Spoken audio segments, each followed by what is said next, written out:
Hello അസ്സാം വലൈക്കും welcome to YouTube channel. നമ്മൾ ഉണ്ടാക്കാൻ പോകുന്നത് സോയ എഗ് മസാലയാണ് കേട്ടോ. അപ്പോൾ നമ്മൾ വീഡിയോ നമ്മുടെ ചാനൽ ആദ്യമായിട്ട് കാണുന്ന ആരുടെയും ഒന്ന് സബ്സ്ക്രൈബ് ചെയ്യുക, തൊട്ടടുത്ത ബെല്ലൈക്കൺ ഒന്ന് ക്ലിക്ക് ചെയ്യുന്നത് ഓൾ എന്ന ഓപ്ഷനും കൊടുക്കുക കേട്ടോ.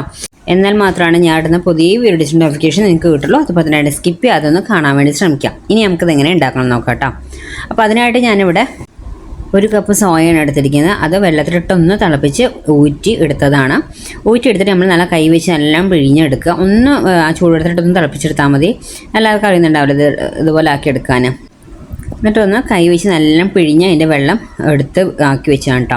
അപ്പോൾ ഞാൻ വലിയ സോയ ആയതുകൊണ്ട് തന്നെ ഞാനത് ഇപ്പോൾ ഞാൻ കട്ട് ചെയ്തെടുത്തിട്ടുണ്ട്. ചെറിയ ചെറിയ പീസാക്കിയിട്ട് കട്ട് ചെയ്തിട്ടുണ്ട്. വലിയ സോയാണ്. അപ്പോൾ അത് സെൻറ്റർ ഒന്ന് കട്ട് ചെയ്ത് ഇതുപോലെ പീസാക്കിയിട്ടുണ്ട് കേട്ടോ. ഇനി നമുക്കൊരു പാൻ ചൂടാക്കാൻ വെക്കണം. പാൻ ചൂടായിട്ട് ഒരു ടേബിൾ സ്പൂൺ എണ്ണ ഒഴിച്ചു കൊടുക്കുക. അതിലേക്ക് ഞാൻ ഒരു 3 മുട്ട പൊട്ടിച്ച് ഒഴിച്ചു കൊടുക്കുന്നുണ്ട്. അത് നമുക്ക് നന്നായിട്ട് ഒന്ന് ചിക്കി എടുക്കുക. നമ്മൾ മെല്ലെ ഇളക്കി കൊടുത്ത് ചെറിയ ചെറിയ പീസസ് പോലെ ആക്കിയിട്ട് എടുക്കണം കേട്ടോ.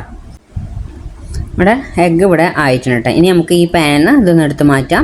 എന്നിട്ട് ആ സെയിം പാനിൽ തന്നെ നമ്മൾ കുറച്ചും കൂടി എണ്ണ ഒഴിച്ച് കൊടുത്തിട്ട് നമ്മളിവിടെ കട്ട് ചെയ്ത് വെച്ച സോയാബീനില്ലേ അത് ഇതിലേക്ക് ഇട്ട് കൊടുക്കുക. എന്നിട്ട് ഒന്ന് നന്നായിട്ട് ഫ്രൈ ആക്കി എടുക്കുക. ഒരുപാട് ഫ്രൈ ഇങ്ങനെ ആവുന്ന വേണ്ട, ജസ്റ്റ് ഒന്ന് ഫ്രൈ ആക്കി എടുത്താൽ മതി. അപ്പോൾ മീഡിയം ഫ്ലെയിമിലിട്ടിട്ട് തന്നെ ഇതൊന്ന് ഫ്രൈ ആക്കി പെട്ടെന്ന് തന്നെ ഫ്രൈ ആക്കി കിട്ടും കേട്ടോ. ഇത് പെട്ടെന്ന് ഉണ്ടാക്കി തീരും. അതുപോലെ തന്നെ കഴിക്കാൻ നല്ല ടേസ്റ്റാണ്. നമുക്കിപ്പോൾ ഇത് ബ്രേക്ക്ഫാസ്റ്റിൻ്റെ കൂടെ ആണെങ്കിലും ചോറിൻ്റെ കൂടെ ആണെങ്കിലൊക്കെ കഴിക്കാൻ പറ്റുന്ന ഒരു റെസിപ്പിയാണ് കേട്ടോ. നല്ല ടേസ്റ്റാണ്, ഭയങ്കര ഈസിയാണ് ഉണ്ടാക്കാൻ. ഇപ്പോൾ നമ്മളിതാ സോയാബീൻ ഫ്രൈ ആയില്ലേ, അതൊന്ന് മാറ്റിയെടുത്തിട്ടുണ്ട്. ഇനി നമുക്ക് ആ സെയിം പാനിൽ തന്നെ ഫ്ലെയിം ഓൺ ആക്കണ്ട, എണ്ണ ഒഴിച്ച് കൊടുത്തിട്ടുണ്ട്. എണ്ണ ഒഴിച്ച് കൊടുത്തതിന് ശേഷം ഒരു 1.5 ടേബിൾ സ്പൂണോളം കാശ്മീരി ചില്ലി ആണ് കൊടുത്തത്. കാശ്മീരി ചില്ലി ഇടാൻ നോക്കുക. എരിവുള്ളതാണെങ്കിൽ ഇത്രയും ഇടേണ്ട ആവശ്യമില്ല. അതിനുശേഷം 1 ടേബിൾ സ്പൂണ് മല്ലിപ്പൊടി ഇട്ട് കൊടുത്തിട്ടുണ്ട്. 1/2 ടേബിൾ സ്പൂണോളം കുരുമുളക് പൊടിയും പിന്നെ കുറച്ച് ഉപ്പ് ഇട്ടിട്ട് ഒന്ന് ആ എണ്ണയിൽ മിക്സ് ചെയ്യാം. ഇപ്പോൾ ഫ്ലെയിം ഞാൻ ഓൺ ആക്കിയിട്ടില്ല. ഒന്ന് മിക്സ് ചെയ്ത് കൊടുത്തതിൻ്റെ ശേഷം മാത്രമേ നമ്മൾ ഫ്ലെയിം ഓൺ ആക്കാം. എന്നിട്ട് ഫ്ലെയിം മീഡിയത്തിലോ അല്ലെങ്കിൽ സ്ലോയിലോ ഇട്ടിട്ട് വേണം ചെയ്യാൻ, അല്ലെങ്കിൽ ആ പൊടികളൊക്കെ ഒന്ന് കരിഞ്ഞു പോകും. നമുക്കത് ഇളക്കി കൊടുത്തിട്ട് എനിക്ക് ആ മസാല അതുപോലെ ബബിൾ പോലെ വരും. അതിനുശേഷം നമ്മളൊരു 12 ചുവന്നുള്ളി എടുത്തിട്ടുണ്ട്. അത് ചതച്ചിട്ട് കൊടുക്കുക. നമ്മൾ മിക്സിയിൽ ഇറക്കരുത്. അതിട്ട് കൊടുത്തതിന് ശേഷം നന്നായിട്ടൊന്ന് ഇളക്കി കൊടുക്കുക. ഒന്ന് മിക്സ് ചെയ്തതിന് ശേഷം പിന്നെ നമ്മളിട്ട് കൊടുത്ത് 4 വെളുത്തുള്ളി ഇതുപോലെ ചതച്ച് തന്നെയാണ് കേട്ടോ. ചതച്ചിട്ട് തന്നെ ഇട്ട് കൊടുക്കുക. ഒരു പച്ചമുളക്, വലിയ പച്ചമുളകാണ്, അതൊന്ന് ചതച്ച് തന്നെ ഇട്ട് കൊടുത്തിട്ടത് അതൊന്ന് മിക്സ് ചെയ്ത് കൊടുക്കുക കേട്ടോ. ഇനി ആ മസാലയിൽ നമ്മൾ ആ ഉള്ളികളൊക്കെ ഒന്ന് കിടന്ന് അതിൻ്റെ ആ പച്ച ടേസ്റ്റൊക്കെ ഒന്ന് പോകുന്നതിനൊന്ന് ഇളക്കി കൊടുക്കുക. ആ ഉള്ളിയൊക്കെ ഒന്ന് പിടിച്ച് മസാലയൊക്കെ ഒന്ന് സെറ്റ് ആയതിനു ശേഷം നമ്മൾ എന്ത് ചെയ്യുകയെന്ന് വെച്ചാൽ ഒരു 1/4 ഗ്ലാസ് വെള്ളം ഒഴിച്ച് കൊടുക്കണം. ഒരുപാട് വെള്ളം ഒഴിക്കേണ്ട ആവശ്യമില്ല. ഒരു 1/4 ഗ്ലാസ് വെള്ളം ഒഴിച്ച് കൊടുത്തിട്ട് നമുക്ക് നന്നായിട്ട് മിക്സ് ചെയ്ത് ഇനി നമുക്കിതൊന്ന് തിളച്ച് വരണം. ഈ മസാല ഒന്ന് തിളച്ച് വരുന്ന സമയം വരെ നമുക്കൊന്ന് ഇളക്കി കൊടുക്കാം. ഇതൊന്ന് ഇളക്കി കൊടുത്തതിന് ശേഷം നമ്മുടെ മസാല ഇതുപോലെ തിളച്ചിട്ടുണ്ട്. അതിന് ശേഷം നമ്മളിവിടെ ഫ്രൈ ചെയ്ത് സോയാബീനിൽ അത് ഇതിക്കിട്ട് കൊടുക്കുക. എന്നിട്ട് നന്നായിട്ട് മിക്സ് ചെയ്ത് കൊടുക്കുക. ഇനിയിപ്പോൾ ആ മസാലയൊക്കെ ഒന്ന് നമ്മളെ സോയാബീനിൽ ഒന്ന് സെറ്റായിട്ടാകുമ്പോൾ പിടിക്കണം കേട്ടോ.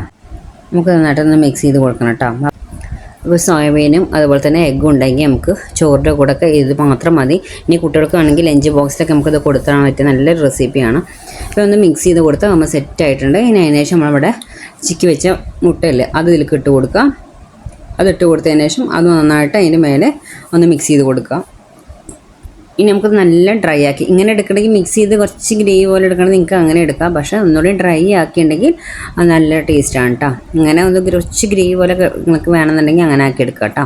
അല്ലെങ്കിൽ നമ്മൾ ഒന്നുകൂടെ ഇളക്കി കൊടുത്ത് ഞാൻ കുറച്ച് ഉപ്പ് കുറവുണ്ടായിരുന്നു, ഉപ്പിട്ട് കൊടുത്ത് ഇനി നുള്ളിൽ ഗരം മസാല ഞാൻ ഇട്ട് കൊടുക്കുന്നുണ്ട്. നുള്ളിൽ ഗരം മസാല 1/4 ടീസ്പൂൺ ഗരം മസാല ഇട്ട് കൊടുക്കുന്നുണ്ട്. അതിൽ നന്നായിട്ട് മിക്സ് ചെയ്തെടുക്കുക. അതൊക്കെ നന്നായിട്ട് നമുക്ക് ഡ്രൈ ആക്കി എടുക്കാം കേട്ടോ. ഇതുപോലെ ഡ്രൈ ആക്കി എടുത്താൽ നമുക്ക് ഗീ റൈസിൻ്റെ കൂടെ അതുപോലെ സാധാ ചോറിൻ്റെ കൂടെ ബ്രേക്ക്ഫാസ്റ്റിനോട് ചപ്പാത്തിയുടെ കൂടെ ഒക്കെ കഴിക്കാൻ നല്ല ടേസ്റ്റ്. ഇതാ നന്നായിട്ട് ഡ്രൈ ആക്കി എടുത്തിട്ടുണ്ട് കേട്ടോ. അപ്പോൾ നല്ല ടേസ്റ്റാണ്. ഇപ്പോൾ നമ്മൾ ഫ്ലെയിം ഇവിടെ ഓഫ് ചെയ്യാണ്. നമ്മൾ ഡ്രൈ ആക്കി എടുത്തിട്ടുണ്ട്, ഓഫ് ചെയ്തിട്ടുണ്ട് കേട്ടോ. ഇത്രയേ ഉള്ളൂ. അപ്പോൾ നമ്മൾ ഈസിയും അതുപോലെ തന്നെ ടേസ്റ്റ് ആയിട്ടുള്ള സോയ എഗ്ഗ് മസാല ഫ്രൈ ഇവിടെ റെഡി ആയിട്ടുണ്ട് കേട്ടോ. അടിപൊളി ടേസ്റ്റാണ്. ഇതുപോലെ ട്രൈ ചെയ്യാത്ത ആരുണ്ടെങ്കിൽ എന്തായാലും ഒന്ന് ട്രൈ ചെയ്ത് നോക്കണം.